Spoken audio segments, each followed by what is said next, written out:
Hello, welcome back. You're watching Scattered Eye Guy. It's been a very long time since I put a video up, which is for a whole host of reasons. But one of those is that I've been working on something which I think is really very exciting. It's taking quite a lot of my spare time to develop. And I'm really excited that today I can publicly announce and launch it and make it available for all of you. Um, so, uh, yeah, my previous videos, if you've seen them, uh, generally tended to look at situations in Warhammer the Old World and analyze them primarily using analytical solutions as opposed to a numerical method. So, what we mean by this is that we're looking at theoretically calculating the probabilities based upon working through the various events and what you have to roll on individual dice rolls and considering all the variations of that in different scenarios. So you would have seen things like that on various of my previous videos, which are up on the YouTube channel. Uh, and that's a really interesting approach, but it's quite a time-consuming approach to look at, very specific situations. So I got thinking about, well, what could I do differently if I wanted to do something differently? Is there a way of doing something that is a more general solution to calculating some of these situations in Warhammer the Old World and getting that insight that we get from that analytical approach? So I started building a combat calculator for Warhammer the Old World. This you can see here is where it originally began, and I wrote a huge amount of code, as you can see, and we get various output from this. So I put into this calculator various information about the two units and the situation, and it simulates a combat. And what it's doing is a thing called a Monte Carlo analysis. So basically, it simulates the combat exactly how you would play it as a player on the tabletop, but it does that a very large number of times. So actually, in this case, it does it about 100,000 times. And from that, it can then derive a reasonably accurate picture of the probability of different outcomes. So we can see in this case, the graph here is showing us the probability of Unit A or Unit B winning or there being a draw. We have a graph here where we can see that broken down into more specific outcomes. And then we have a graph here where we can see what we call probability distribution functions for different parameters. So in this case, for Unit A, how many attacks it's likely to get, how many hits, how many wounds, how many unsaved wounds, and how many models likely to slay in the other unit, and similarly for Unit B. So I worked on this for several months, got to a point that I had a basic working version, but after putting all that together, I started to think about, well, this could be a really cool, really useful tool. How can I share it? Because actually not everybody has MATLAB. MATLAB's quite a specific piece of software. And in fact, there are things like Octave, which is an alternative to MATLAB, which you can get for free. But again, it's quite specialist. It's not something that's generally there. So I I converted it to a website and I put it online, which is what I want to show you today. So if you go to oldworldcalculator.com, this is the website that you will now be presented with. So we now have a fully working public beta version of the calculator, which is up online. Really important to stress that this is a beta version. When I say beta, what I mean is it's a functionally working piece of software, but there's a good chance I haven't ironed out all the bugs. There's also a whole load of features which I intend to build into this, which are not quite ready. They're not in there yet. So the version that you see before you today is capable of doing some basic calculations for some fairly simple combats. And if you're clever with your inputs, you can calculate some more complicated scenarios, but there are some restrictions. And over time, I plan to keep developing it add in more features. I'll talk around some of those limitations in a minute, but it will get more fully featured over time. So it's not perfect software today, but it is a really exciting, really interesting start. And I don't believe there's anything else like this anywhere out there on the internet at the minute. Obviously, players of games like Warhammer 40k will be used to websites such as Unit Crunch. So this is a similar concept specifically for Warhammer the Old World. So this is the loading page that will come up when you start. And what you can see is it gives you options for 2 units that we go and fill in some details. So here for Unit A, we can fill in some details. We can give the unit a name. Doesn't matter what we call it. This is just to help you identify the unit when you get the results. We then have a row here for filling out the unit profile.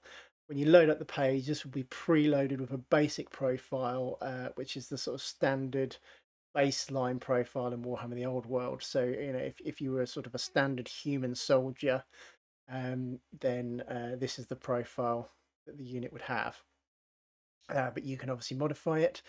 Now, not everything on the profile is actually critical. So, for instance, stats such as movement and ballistic skill clearly don't play a particular role in combat. So it doesn't really matter if you change them or not, but they're there for posterity. And you can see just each one, and there's a drop down, and you can change the values as you wish. So in this case, I'm going to make this a unit of Rummy Bretonian peasants, and I think they've got slightly lower weapon skills, so I'll reduce that. And then on the row below, I can put in their armor value. So in this case, they're not going to have any armor, so we're going to ignore that.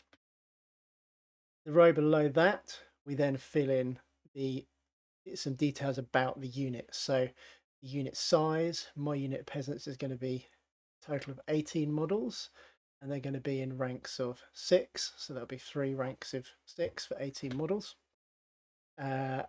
We can choose the base size, so this is important for working out how many models are in base-to-base contact, which is particularly important if you've got units where models have multiple attacks, because they have to be in base-to-base contact to be able to make their multiple attacks. In this case, we're on a standard 25 by 25 base. We put in our troop type, so we've got a list of all the different troop types available. You'll see that a couple of these are currently disabled. So for instance, chariots, the model doesn't yet accommodate chariot split profiles, as they're quite complicated, but it does accommodate split profiles for cavalry, for mounted units, so that is an option. We're going to go with regular infantry. We can choose a formation type, so closed order, open order, or lance. Obviously, if you have unit who are in a skirmish formation, they will move into an open order when they are engaged in combat. We can choose here whether the unit charged or countercharged if they have that option. So in this case, I'm going to say my unit of peasants have charged their opponents, and this applies the relative initiative bonuses that will decide on the order of combat. So in this case, they've charged, and we're going to say that they've charged by more than 3 inches. We can also set up the command group for the unit. So I can say that they have a champion and a musician and a banner bearer. We'll go for a full command. And we have to have a little look here. If it's a melee-based unit, then as standard in the old world, the main difference with the champion is that they get an extra attack. But if it's a missile-based unit, then they don't get an extra attack, but they normally get +1 on their ballistic skill. So depending upon the type of unit, the champion may or may not get an extra attack. In this case, we're going to say yes, the champion gets an extra attack, and they're not mounted. But were they to be mounted, just to show you, if I toggle this box, it then expands and lets us fill in the mount profile as well. And again, obviously only some of these stats are actually relevant to a combat. So the movement doesn't really matter, ballistic skill doesn't matter. For mounts, their toughness and their wounds and their leadership also generally don't matter because they take those from the main model. But the mount will get to fight with their weapon skill, and the strength, initiative, and attacks characteristics are all relevant to that. But in this case, we're not going to model a mount, so we'll turn the mounts off. And then we can fill out some similar information for Unit B. I'm probably going to get all of this wrong, but I'm going to put some goblins in. We'll assume they've got some lower leadership, maybe slightly less strength and toughness. We're going to give them light armor and shields, so they can have an armor value of 5. And they're going to be in a big block, let's say 25 models, and we'll say they're 5 models wide. And again, they're 25 or 25 bases. They're regular infantry, close order. They haven't charged. We will give them a champion, an addition, and a banner, and we'll champion the extra attack. And once all that's done, we're ready to see the results. If we hit the submit button, we get a results page. If you want to check the unit details that you put in, if you just click the drop down here, you can then see all the details for units as you put them in on the previous page. And then we get some graphs. So the first graph here is just showing you the outright probabilities as to which unit is most likely to win. So in this combat, we can see that Unit A has roughly a 50% chance of winning this round. But Unit B has just over a 30% chance of winning this round, so it's by no means a foregone conclusion. And then there's also around a 20% chance of there being a draw. We can also then scroll down and have a look in a bit more detail at the various possible outcomes. So we can see that actually the single most likely outcome is a draw, but obviously we saw that there's a 50% chance of A winning. So if we look at these results on the right hand side here, they show us the different ways that A might win. So actually the most likely of those is that Unit B ends up fleeing and they get charged down. Slightly less likely is that they flee but they escape. Slightly less likely again is that Unit B falls back in good order, so they lose the combat, but they don't break and flee. They fall back in good order. Or slightly less likely again is the possibility that they lose the combat, but they're pretty sturdy and they hold and they just give ground. And then we can see on the other side, there's a possibility that actually Unit A loses the combat and they give ground. Fairly similar possibility that they fall back in good order, and a slightly lower possibility of them fleeing and either escaping or being charged down. Finally, at the bottom, we get graphs showing us some detailed results per unit. So what these are, this is essentially a probability distribution function for the number of events at different stages of the combat. So we can see for Unit A, if we look at the blue, first of all, this shows us that there is a 100% probability that Unit A is going to get 7 attacks. So Unit A is 6 models wide. We gave them a champion, he gets an extra attack, so they have 7 attacks. And they're on the charge with the initiative bonus. So no matter what happens in this combat, they're going to get to swing and attack with all 7 attacks.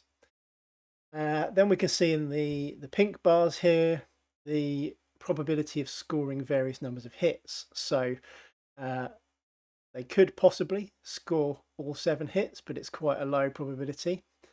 And you can see, in the middle of the range, they're most likely to score probably 3 or 4 hits.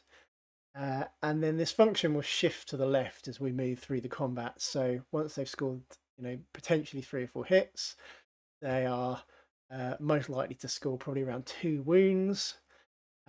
and then in this case,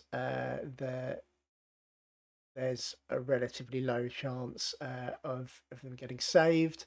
So we can see, there's a slight difference between the number of wounds and how many are unsaved.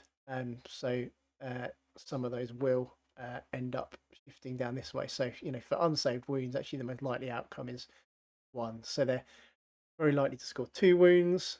And then probably the other unit might save 1 of them in this scenario. And the number of models slain, in this case, both units, they were single wound models, so that will be the same as the number of unsaved wounds.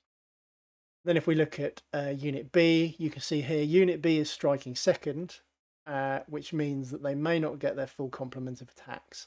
So they have, in the best case scenario, 6 attacks, but actually they're more likely to get 4 or 5 because there's a reasonable probability that 1 or 2 models are going to be slain before they get to fight back. You can also see for all of these tabulated forms of the data. So if I toggle this switch, it opens up a table and that just shows the same information but in a tabulated form. If we jump back to the input page, I can just show you a few other features. So obviously things like musicians. Currently I've given both units a full command, but if I take a musician out and I resubmit, what you immediately see here is that there are no longer any scenarios where there's a draw. And that's obviously because if one unit has a musician and the other doesn't, then in any scenario where the combat resolution is a draw, the unit with the musician gets an additional +1 combat res and therefore wins the combat. So that 20% of results that were draws have now shifted to the A wins category. So taking a musician, very valuable for A, and in this instance, is harmful to B because there's a good, they had a good chance of drawing the combat previously that they've now lost. I mentioned earlier there are some limitations. So the main thing at the minute is you'll notice that there's lots of special rules in the old world which we can't simulate here. For example, things like Armor Bane or Warband, which impact some of the roles. I do intend to build those in, so this will evolve over time and get more detailed. There's a lot of special rules or equipment selections you can emulate, even though they're not directly built in. So, obviously you've seen how we can select an armor value, but if one unit has weapons which have armor piercing, that's obviously going to reduce that armor value, then you can just adjust that on the unit input. So in this case, my goblins had light armor and a shield for an armor value of 5, but were we in a scenario where the peasants had a weapon with armor piercing 1, then we would obviously step that back to armor value of 6. Similarly, if the peasants had a weapon that gave them a strength bonus. So in this case, rather than just putting in their standard strength, we could go and put in a weapon which gives them a higher strength output. But there are obviously, admittedly, some rules which you can't emulate. So, for example, as I said, something like Warband is a good example.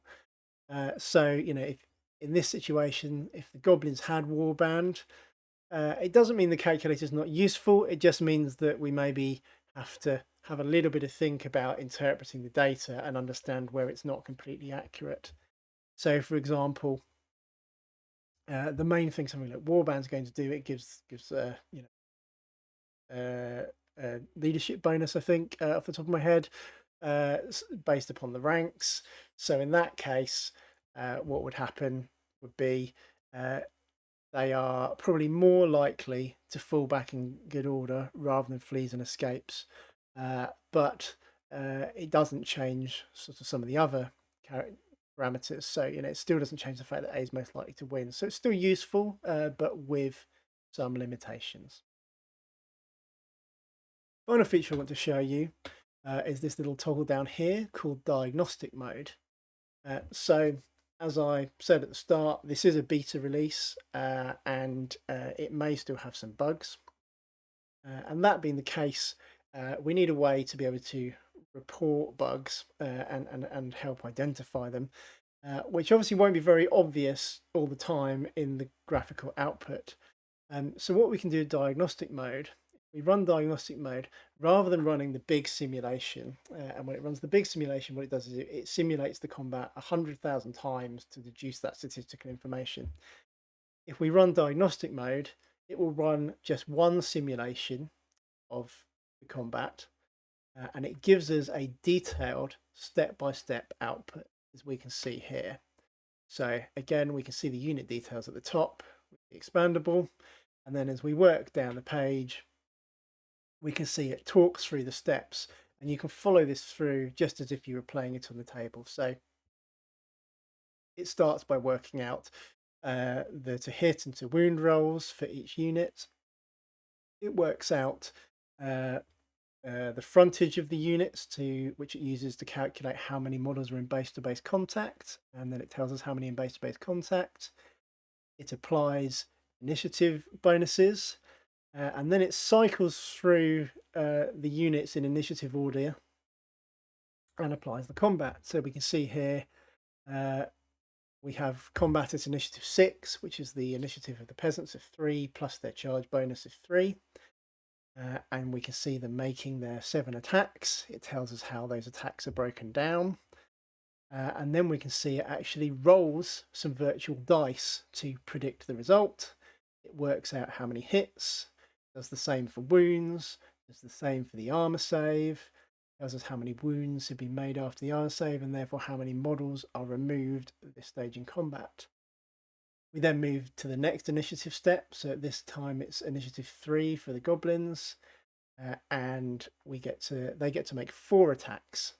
So in this scenario, they initially had 6 attacks, but 2 models from Unit B have been slain at initiative 6, so only 4 of them get to hit back.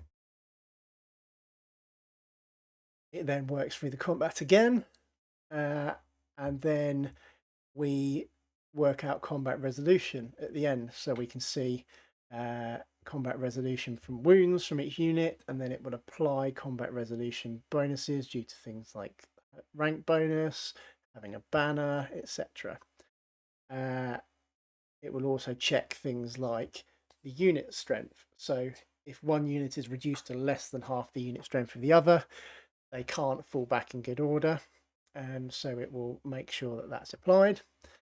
And then at the very end, it works out who wins, and it will do the break test for the loser. And then if the loser breaks and flees, it will then work out how far they flee, how far the other unit pursues, and then it will give us a result. So you can track through this, and you can see, is something going a bit wrong with the calculator? If it is, I really want to know, which is what this little button at the end is. So if we click this button, it will copy the output of the page to your clipboard. And then if you go over to your email, paste that into an email, and if you email support@oldworldcalculator.com, I will review that, see if I can work out what's going wrong, and debug the code and update it. And just to say, if you do get in touch and you do make me aware of a genuine bug, I'm really appreciative of that. And if you would like, obviously not if you would not like, but if you would like, I'm very happy to credit anyone who helps identify a genuine bug in the code via this method. I'll add you to the credits page of the site as a thank you for your hard work and input. How else could you help? Well, I put a lot of time and energy into building this tool, which I think is very exciting, and I put it out there in the public now. This video is the official launch, and I need help telling people about it, getting it out there so that people know that this tool is available, that they can use it. So do share the video, do tell your friends, other players. If you're discussing in social media groups, etc., where people might find this useful, please do feel free to share. And that's about it. Thank you very much. I hope you've enjoyed it. I hope you enjoy the tool, and I hope that you make use of the tool. Obviously, do get in touch in the comments, particularly if there's things you'd like to see from it. I have a very long list of features that I want to add, and I will be adding over the coming weeks and months. But obviously, if there's things that you think are really critical, it'd be great to hear from you, so that I can prioritize the development appropriately. Thank you very much for watching. As always, do like and subscribe if you've enjoyed this and if you're keen to find out more. Thank you.